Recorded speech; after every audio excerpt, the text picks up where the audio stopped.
आप सब पर सलामती हो। आबिद मनावरी का लिखा हुआ है, अगले पड़ाव पर यूं ही खैमा लगाओगे, जितनी भी है सफर की थकन भूल जाओगे। बाहर हवाए तेज लगाए हुए है घात, घर से जो निकले अब के पलट कर ना आओगे। हर शख्स अपने आप में मसरूफ है यहां, किसको फसाना ए दिले मुस्तर सुनाओगे। ताबिंदा ख्वाब देखकर आंखें खुलेंगी जब, जुल्मात के बगैर यहां कुछ ना पाओगे। गर्दाब सामने है मुखालिफ हवाएं हैं, कश्ती को कैसे जानिबे साहिल घुमाओगे। नाज़रीन, मैं हूं यासिर रशीद और आप मेरा व्लॉग देख रहे हैं। नाज़रीन, आज के दिन इस्लामाबाद हाई कोर्ट ने चेयरमैन पाकिस्तान तहरीक इंसाफ इमरान खान की साइफर केस में दरखास्त जमानत और मुकदमा अखराज की दरखास्तें मुस्तरद करने का तफसीली फैसला जारी किया। पहले फैसला सुनिए और फिर उस पर रिएक्शन देखिए। इस्लामाबाद हाई कोर्ट के चीफ जस्टिस आमिर फारूक ने तफसीली फैसला जारी किया, जिसमें कहा गया कि बादियुन नजर में मुकदमे में ऑफिशियल सीक्रेट एक्ट की सेक्शन 5 का इत्तलाक होता है। फैसले में कहा गया कि इस्तगासा का केस है कि वजारत खारजा ने साइफर को डी कोड करके प्राइम मिनिस्टर सेक्रेटरीट को भिजवाया। चेयरमैन पीटीआई ने बतौर वजीर आजम साइफर को वसूल किया और बज़ाहिर गुम कर दिया। तफसीली फैसले के अंदर यह दर्ज है कि चेयरमैन पीटीआई ने वकला ने अदालत को बताया है कि इमरान खान पे बतौर वजीर आजम यह फर्ज था कि वह आवाम को मुल्क के खिलाफ होने वाली साजिश के बारे में आगाह करते। उस पर chief justice Islamabad high court Aamir Farooq ने कहा कि हुकूमत गिराने की साजिश से अवाम को आगाह करने की दलील में इसलिए वजन नहीं है क्योंकि दरखास्त गुजार के पास बतौर वजीर आजम यह इख्तियार नहीं था कि वह साइफर को डी क्लासिफाई करते या उसका मतन मंजर आम के ऊपर लाते। अदालती फैसले के अंदर पाकिस्तान के दफ्तर खारजा की पॉलिसी का हवाला देते हुए यह बताया गया कि साइफर को मंजर आम पर नहीं लाया जा सकता और उसे सिर्फ उसके असल मकासद के लिए इस्तेमाल किया जा सकता है, जबकि किसी खिलाफ वर्जी की सूरत में ऑफिशियल सीक्रेट्स एक्ट लागू होता है। उस फैसले में कहा गया कि वजीर आजम के हलफ पे भी वाज़ेह है कि वह बिल वास्ता या बिला वास्ता कोई खुफिया मालूमात मंजर आम पर नहीं ला सकते जब तक ऐसा करना उनके फराइज की अंजाम दही के लिए जरूरी हो। इस्लामाबाद हाई कोर्ट के तफसीली फैसले में कहा गया कि दफ्तर खारजा के अफसरान के बयानात से यह वाज़ेह है कि इसमें कोई गैर मुल्की साजिश शामिल नहीं है। अदालत में पेश की गई दस्तावेजात के मुताबिक दफ्तर खारजा की पॉलिसी वाज़ेह है। अदालत का कहना है कि पॉलिसी के मुताबिक साइफर क्लासिफाइड डॉक्यूमेंट है जिसे गैर मजाज अफराद के साइफर शेयर नहीं किया जा सकता और साइफर को कुछ वक्त के बाद वापस फॉरेन ऑफिस जाना होता है। अब इस्लामाबाद हाई कोर्ट के इस फैसले पे जो राय सामने आई है वो राय तर्जुमान पाकिस्तान तहरीक इंसाफ के भी सामने आई है। इस्लामाबाद हाई कोर्ट के फैसले को chief justice Pakistan Tehreek Insaf chief justice की तरफ से जो आया है उसे नहायत जानिबदाराना, मुतासिबाना और फेयर एडमिनिस्ट्रेशन ऑफ जस्टिस के बुनियादी उसूल से यकसर मुतसादिम करार दे के मुस्तरद कर दिया। जबकि दूसरी जानिब चेयरमैन पीटीआई की हमशीरा जो अलीमा खान है, उन्होंने मीडिया से गुफ्तगू करते हुए कहा कि 27 साल मेरे भाई ने इस कौम को जगाने के लिए मेहनत की है। हफीजुल्लाह नियाजी का हमसे, हमारे खानदान से 10 साल से कोई ताल्लुक नहीं है और खान साहब ने जो कहा था आज वो साबित हो रहा है। उन्होंने कहा कि लंदन का प्लान नहीं बल्कि एग्रीमेंट था और इस एग्रीमेंट को पूरा करने के लिए लगता है सारे कोर्ट्स भी शामिल हो चुके हैं और मेरा ख्याल है कि हमें अपने कोर्ट से कोई उम्मीद नहीं रखनी चाहिए। 10 दिन 12 दिन फैसला महफूज करके रख लेते हैं बेल के लिए। मुझे अदालतों से इतनी मायूसी हुई है, समझ नहीं आ रही कहां से इंसाफ मांगेंगे। खान साहब को बाहर जाने की ही बातें की जा रही हैं, ये अलीमा खान साहिबा की तरफ से कहा गया। अब यहां पे अदालतों के किरदार के ऊपर दोनों तरफ से बातें होती हैं। वो पाकिस्तान तहरीक इंसाफ की तरफ से भी होती हैं, वो पाकिस्तान मुस्लिम लीग नून की तरफ से भी होती हैं। यहां पे पाकिस्तान के अंदर तमाम तर इंतजामात को देखते हुए हर किसी का अपने तई अपना निज़ाम जारी है। हमें उस निज़ाम को देखते हुए दोहरापन क्यों दिखाई देता है।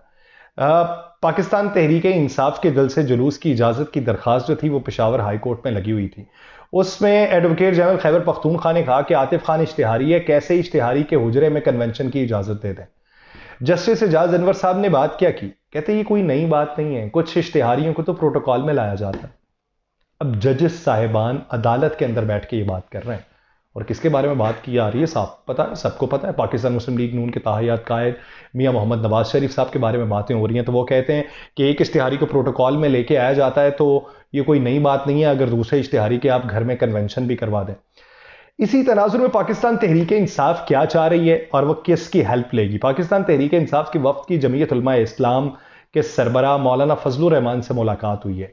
बैरिस्टर सैफ की जानिब से इस मुलाकात के लिए मौलाना फजलुर रहमान साहब से रब्ता किया गया और मुलाकात के लिए पीटीआई सीनियर लीडरशिप ने मुकम्मल एतमाद हासिल किया था।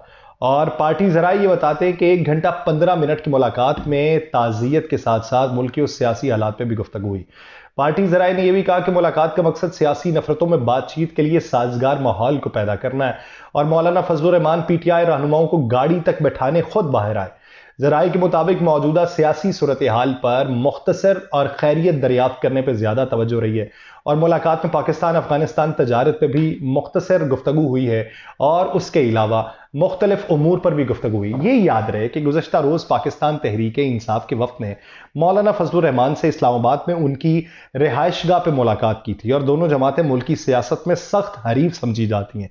लेकिन ये जो मुलाकातें हो रही हैं किस वजह से हो रही हैं कि वो जो क्या नाम है पाकिस्तान मुस्लिम लीग नून जिनके ताहियात कायद के मुल्की आमद के ऊपर पर मौलाना फजलुर रहमान भी काफ़ी सराह रहे थे, उन्हें भी ये लगा कि यहाँ पे पाकिस्तान मुस्लिम लीग नून किसी को खाते में नहीं ला रही, ये अपने तहीं पे आगे चलना चाह रहे हैं और सारा कुछ तो ये समेट जाएंगे। इस वजह से पाकिस्तान तहरीक इंसाफ को सॉफ्ट टारगेट के तौर पे जमीयत उलमा इस्लाम फे दिखाई दी है कि इनको साथ में ला के उन्हें तोड़ा जा सकता है। दूसरी तरफ पाकिस्तान पीपल्स पार्टी ने इलेक्शन कमीशन ऑफ पाकिस्तान में जो तहफ़्फ़ुज़ात का इजहार किया, उन्होंने कहा कि पीटीआई को अगर आप आउट कर देंगे तो हमें इलेक्शन के ऊपर तहफ़्फ़ुज़ात होंगे।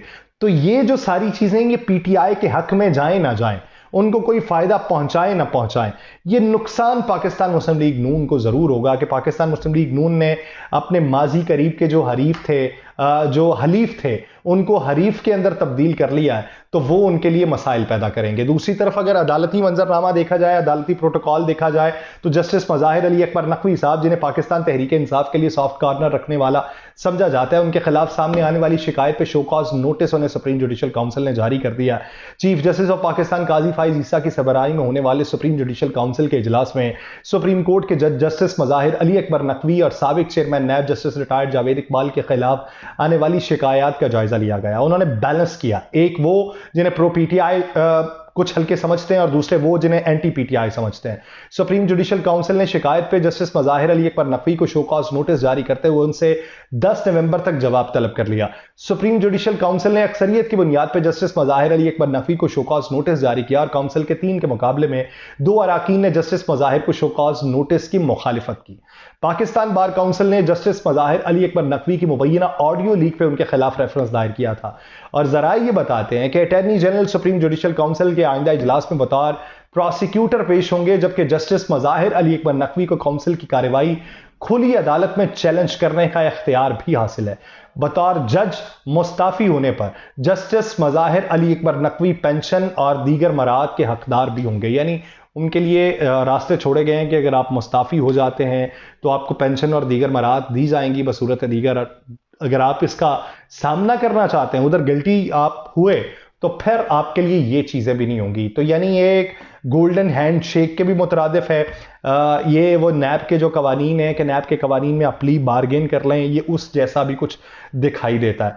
लेकिन रफ्ता रफ्ता जिस तरीके से पाकिस्तान मुस्लिम लीग नून अपनी सारी चीज़ें लेके आगे बढ़ रही है और उन्हें ये लगता है कि इलेक्शन में तमाम चीज़ें उनके हक में होंगी, और इलेक्शन के लिए कुछ लोगों को जो लगता है कि इलेक्शन की तारीख नहीं आ पाएगी, तो मुल्क में आम इंतखाबात के लिए 28 जनवरी 2024 बरोज़ इतवार की तारीख मुतवक्के हो सकता है वो आ जाए। इलेक्शन कमीशन सुप्रीम कोर्ट को 2 दिन बाद तहरीरी तौर पर यह आगाह कर देगा। इलेक्शन कमीशन की तरफ से मुजव्वज़ा तारीख पर इंतखाबात कराने की तैयारियां भी शुरू हैं। 2 रोज़ पहले